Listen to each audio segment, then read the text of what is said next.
Bihar Jharkhand ion Bharat में आपका स्वागत है। मेरा नाम तान अधिकारी है। बिहार विधानसभा चुनाव से ठीक पहले पशुपति पारस ने एनडीए का दामन छोड़ दिया है, या यूं कहें कि बीजेपी के चाणक्य अमित शाह ने पशुपति पारस के जरिए दांव चल दिया है।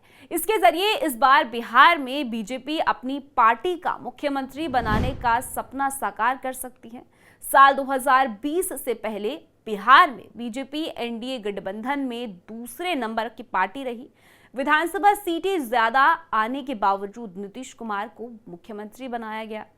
वैसे तो 2020 में भी ऐसी ही हुआ था, लेकिन इस बार नीतीश कुमार बैकफुट पर आ गए हैं, क्योंकि सीटों के लिहाज से बीजेपी ने जेडीयू पर बड़ी बढ़त हासिल कर ली थी।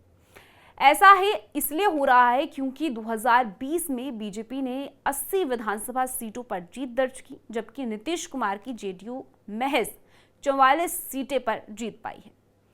ऐसा इसीलिए हुआ क्योंकि चिराग पासवान ने खेल दिया। इस बार वही खेला पशुपति पारस करने जा रहे हैं। आरएलजेपी यानी कि राष्ट्रीय लोक जनशक्ति पार्टी ने एनडीए से अपना महागठबंधन तोड़ दिया है। आरएलजेपी अध्यक्ष और पूर्व केंद्रीय मंत्री पशुपति कुमार पारस ने इस बात की घोषणा की। एनडीए से अलग होने की घोषणा के साथ ही पशुपति कुमार पारस मुख्यमंत्री नीतीश कुमार पर हमलावर हो गए हैं। उन्होंने नीतीश कुमार को तुरंत दलित विरोधी बता दिया।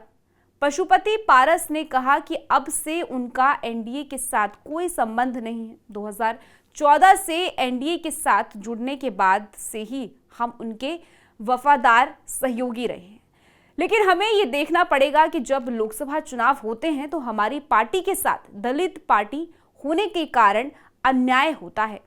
अगर महागठबंधन हमें समय पर उचित सम्मान देता है तो हम निश्चित रूप से भविष्य की राजनीति के बारे में सोचेंगे, जिसके पूरे आसार भी हैं। वजह साफ है, पिछले साल दिवाली से लेकर इस साल खिचड़ी और होली तक के बीच लालू यादव अपने बड़े बेटे तेज प्रताप के साथ पटना में पशुपति पारस से कई बार मुलाकात कर चुके हैं। मकर संक्रांति पर लालू और तेज प्रताप ने पशुपति पारस के पटना स्थित आवास पर उनके साथ दही चूड़ा खाया था। हालांकि ऐसा नहीं है कि पशुपति पारस सिर्फ लालू पर निर्भर है। उन्होंने अपना प्लान बी भी तैयार कर लिया है और उस पर काम भी शुरू कर दिया है। यही वजह है कि जब उन्होंने एनडीए से अलग होने की घोषणा की तो उस वक्त अपने भाई स्वर्गीय रामविलास पासवान के लिए भारत रत्न देने की भी मांग कर डाली।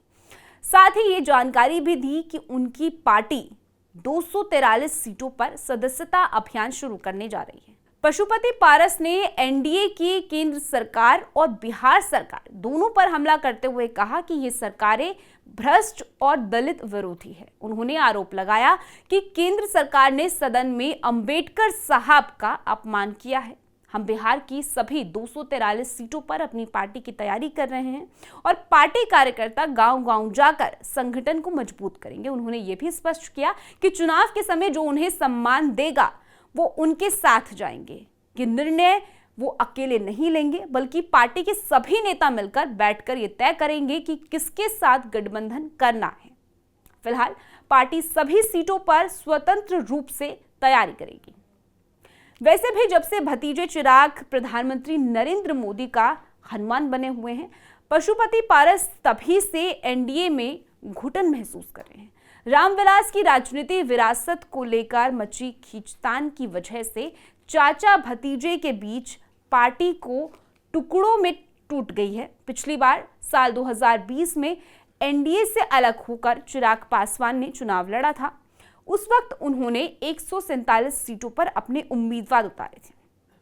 जीत तो सिर्फ एक सीट पर मिली, लेकिन 9 सीटों पर नीतीश कुमार का खेल बिगड़ गया।